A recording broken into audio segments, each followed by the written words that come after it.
सिंह सिपाही जी जब बीच में बानी समय ड्यूटी में ना हाँ आराम नगर बानी अब बीच में कार्यरत बानी सुबेदार साहब सुबेदार के पद से रुआ रिटायर होने बीच में इस समय वर्तमान में प्रेजेंट टाइम में कार्यरत बने आपके द्वारा पुरस्कार और गजब कोटा आपको भैया मसिया मसिया में हम कोटले बने लोग देखिए लोग जबरदस्ती माने खाली करोड़िया में कटले बने ओरिजिनल में तो हम काटा ना घसवाई क्रिसमस कटत नहीं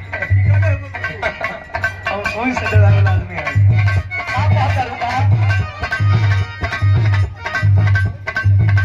अरे बरस पटरिया एगो सवरिया बरस पटरिया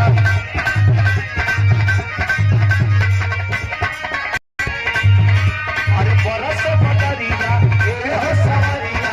अरे मुझे पानी बरसाता अरे बरसाता अरे बरसाता